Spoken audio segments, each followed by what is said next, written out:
All right, guys, lesson 2, color and healing. First thing we need to do is go to import and open at the bottom. And just like last time, we're going to go get our file from our Google Drive. So I'm in here. I've chosen files. I want to click on browse. I'm going to come over here to Google Drive. Oop, there we go.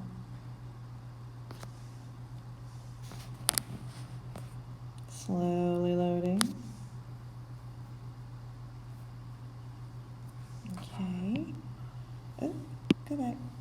I'm going to go into our classroom folder. Classroom.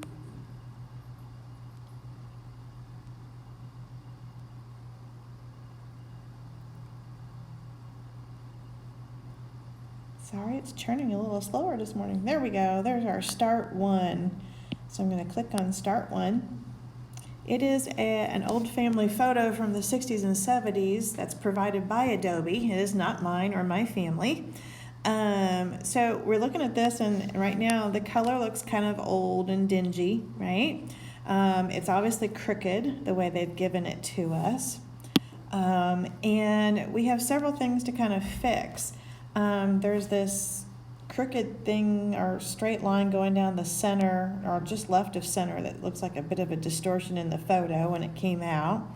We want to crop the picture down, straighten it back up, and in the lesson that they had for this, apparently the guy or the boy off to the far right with the yellow pants and the camera is not part of the family, so they want us to take him out in a good way. All right, so let's start with the crop first. And again, if you're following along with the PDF, I have the desktop sort of instructions of where to find tools if you're working with the desktop version. Okay, so first thing in the crop tool. The crop tool is just below the stamp and above the letter T, which stands for text. When we click on that, it automatically kind of zaps around and gives us some kind of brackets. But I tell you, the first thing that's going to help you is to straighten this out. And this straightening device is in on our iPads already.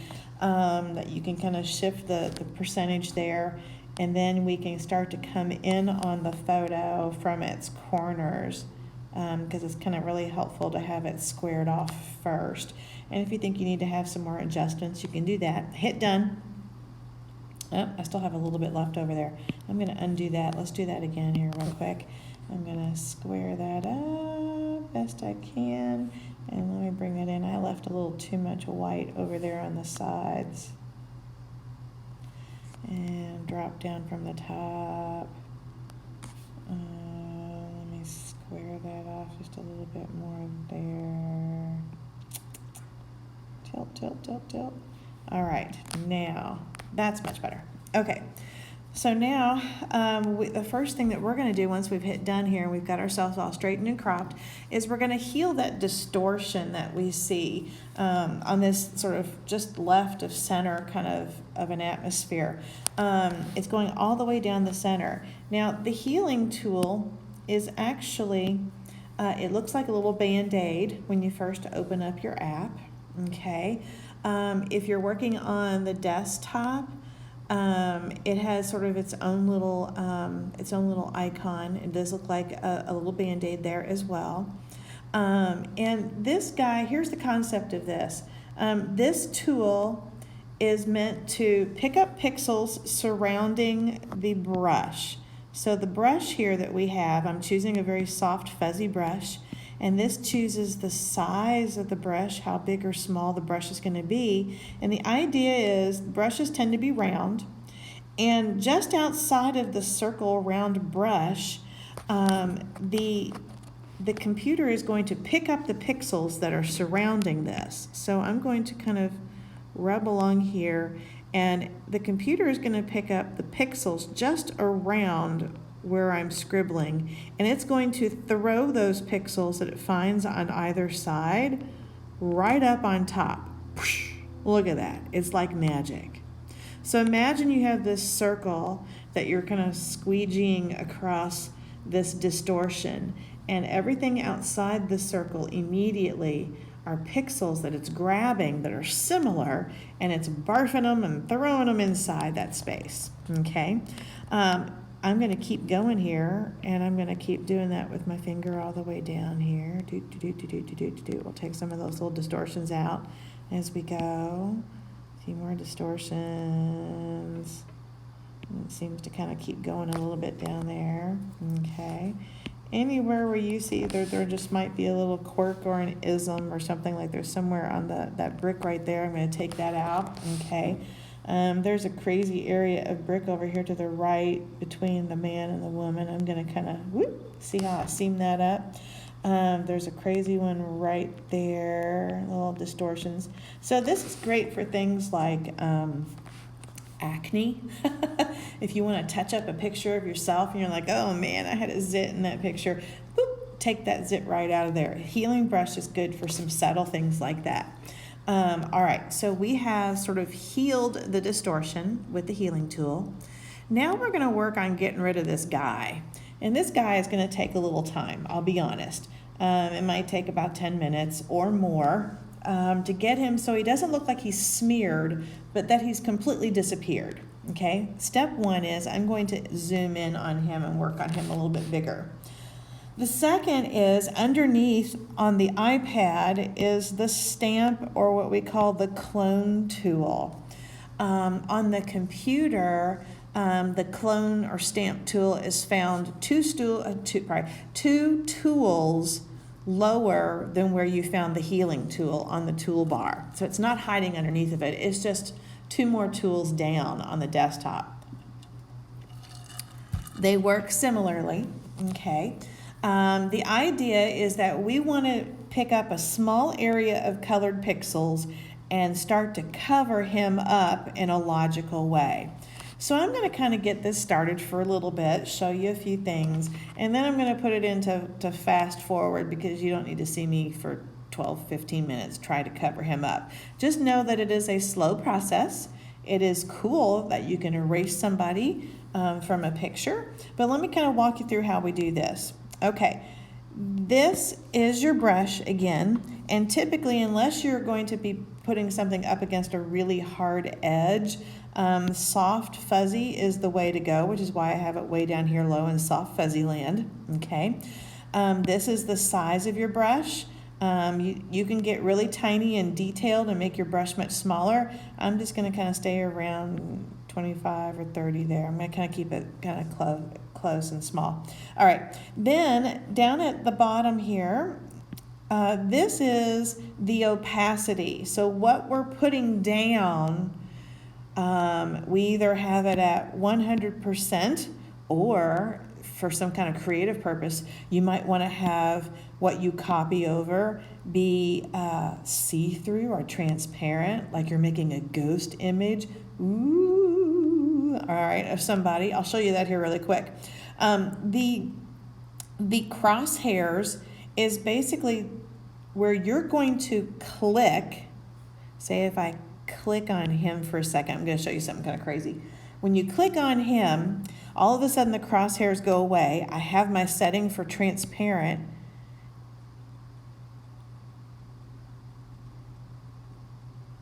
And looky here, I am making him kind of reappear in a ghost image. Isn't that crazy? Okay. So the idea of the clone stamp tool is that you can clone something and put it somewhere else if you would like to. Okay. Or you can wipe or get rid of something by using pixels in a neighboring area to get rid of it. Okay, now this was the transparent version of him. It's obviously not as bright as it was before. Now, when we work with this, I'm going to hit my back arrow and get rid of him. When we do this for real here, I want to copy as much of the items around him as I can to cover him up. So I'm going to use something more 100% right now. Okay, now I'm going to start with the lower half of him. Okay, like from his waist down, and then I'll get into the upper stuff. So I'm going to click on my selection area, you have to select what area you want to copy. So I'm going to click up here on the wall area. That's the area I'm wanting to copy. Now I'm going to go over to him and begin to fill him in with what I'm seeing. Does that make sense? Okay.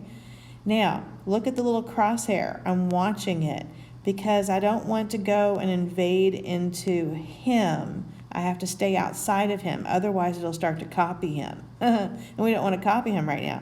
I'm going to do this again. I'm going to come along this ledge here where this seam is in the brick, and I'm going to start with this seam over here and keep that seam going, right? So then I'm going to come up a little bit. I'm going to kind of continue some of this stuff up here as far as I can go until I'm almost ready to hit him.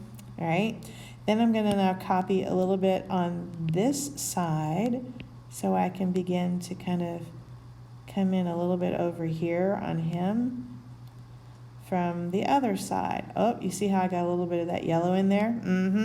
That little bit of yellow came from me hitting with the crosshairs a little bit too close to his shorts area. Okay, so now I'm going to keep going with him.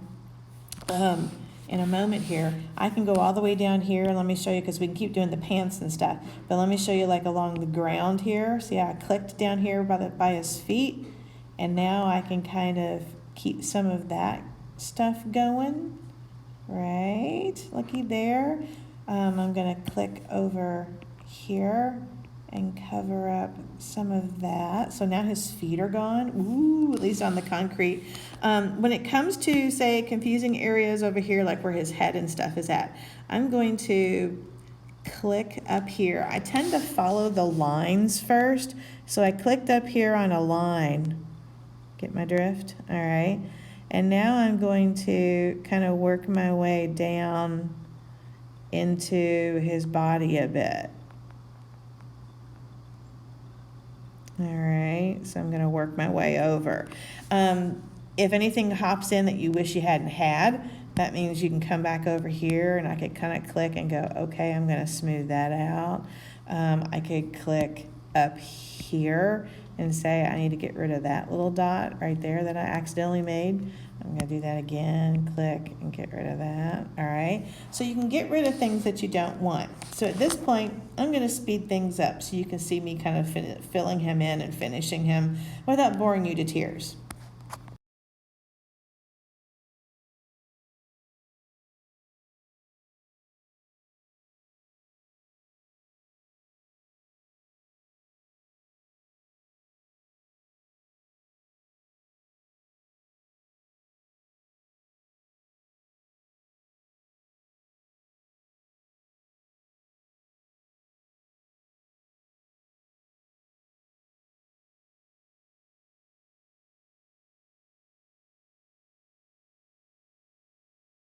Okay, now I'm back, and we're done with all of that business.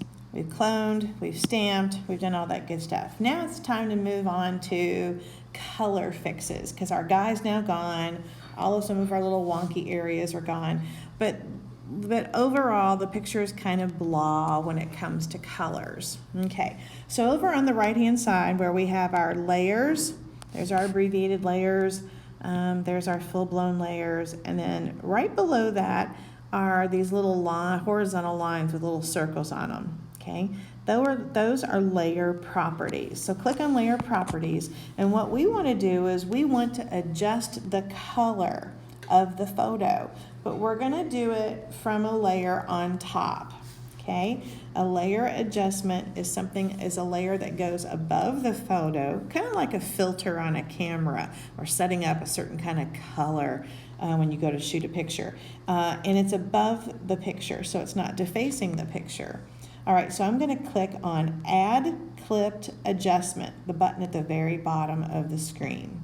Okay, what we want to do is we want to fix the area that's sort of in the sky. Okay, so what I'm going to suggest is this. We need to select the sky so we can actually do some fixing. So I'm going to come over here to my quick selection tool. Remember, underneath the lasso, click it twice, you get to the quick selection tool. I'm going to shrink the picture just a smidge, and I'm going to begin to select areas of the sky. Now, obviously I clicked areas I didn't wish to, so I'm going to hold down the little button here. We're going to kind of come back. We're going to pull some things out that I don't want. Okay, I'm going to come along here. I don't want the kid's head. All right, so I have, for the most part, just the sky. Cool. So the color adjustment is only going to happen to the area that I have selected, which is kind of nice. Okay, so I'm going to go down to the clipped adjustment again, and I'm going to choose on, where's it at? Hue and saturation. So up pops a little slider. We've seen some sliders before. Okay, so for us to get the kind of bluish sky that's not so obnoxious but has a little bit more oomph than just gray, I'm going to choose the hue here in the property panel. And just look at the sky, how it's changing, okay? The sky, again, is the only thing that's changing because that's what we have selected. And you can see up in the layers panel, up here, there's a little blue box that's highlighted. That's our selection, right? So I'm going to scroll over to about 32, sort of a decent kind of a bluish blue-green color. Okay, now I'm going to adjust the intensity of the blue, because right now when you open up the layers adjustment panel, typically it always shows the saturation being fairly low just by default. Okay, so I'm going to push that up to 37. We want a little bit more intensity into the color in the sky. I don't want to make it obnoxious because it is an old photo, but I wanted to bring a little bit something other than just gray to the sky. Okay, lightness and darkness is how much you want to darken or lighten that color you've just made. Pretty much makes sense. That looks a little stormy and gloomy. Okay, I'm going to take this guy up just a little bit to around 9, 8 or 9. Okay.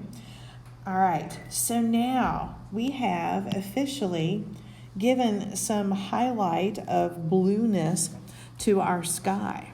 Okay, the next phase of color fixing is going to be to the girl's dress and the mom or older sister's skirt, which happens to match. Ain't that cute? Okay, so here we go again. We're going to do a quick selection. Okay, I'm going to hop out of there. I just clicked to make the layers properties go away, and all I did was click on this to make it go. Now on the little girl's dress, her sister or mom's skirt, and the matching colored shoes, swanky. All right, so we want to change the color of these. So I'm going to use the lasso tool here. I find it just as easy on the iPad to use the lasso tool. Now, if you're working on the desktop, you might want to still work with like the quick selection tool. It's just between all of the lights and the darks that are on these dresses, I find it a little frustrating on the iPad to kind of do this quick selection. So I'm just going to draw around these here. I'm going to hold down this so I can keep adding to my selection. So going around the skirt edge, around the child's foot. Thank you, Pandora.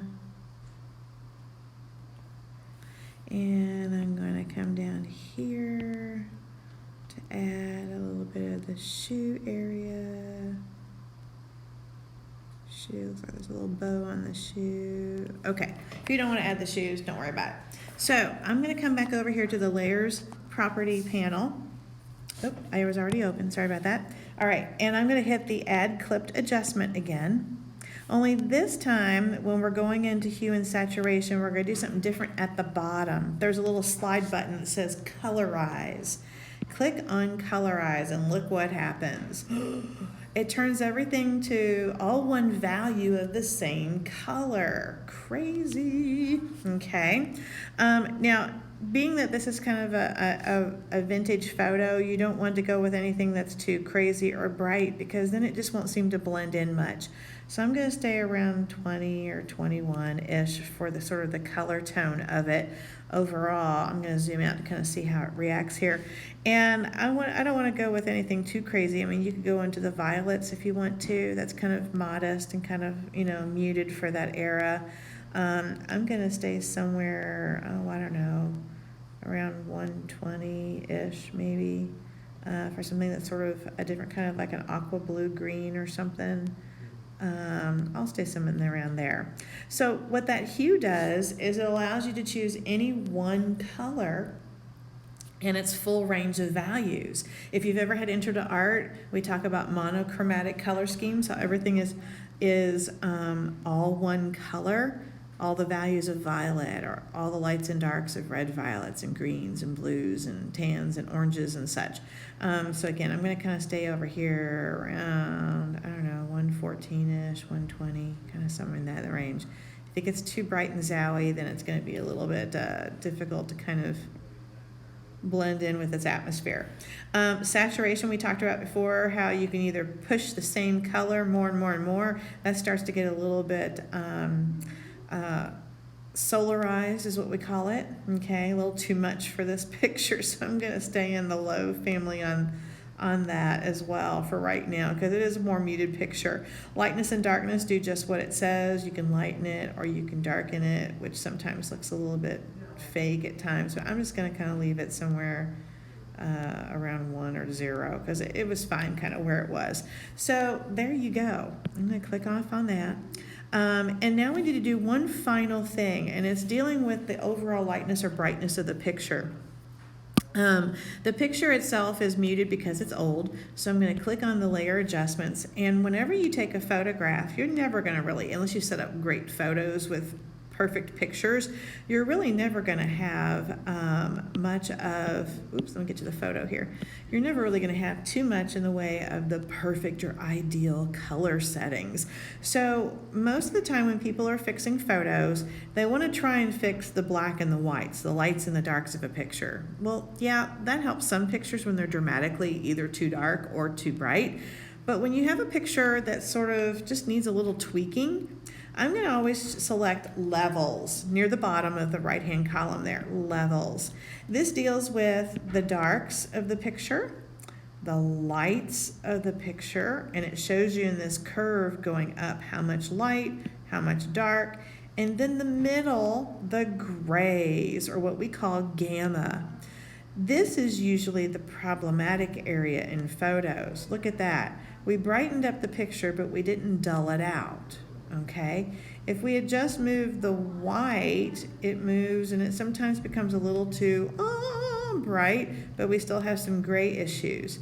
So a lot of times I tend to I want to keep it looking like it's an older photo. So if I go too bright, it's going to look too modern. So I'm going to back up here and I'm going to stay, if you can see the little number at the bottom of the gamma, the gray there, I'm going to push it to about 111, 112, okay?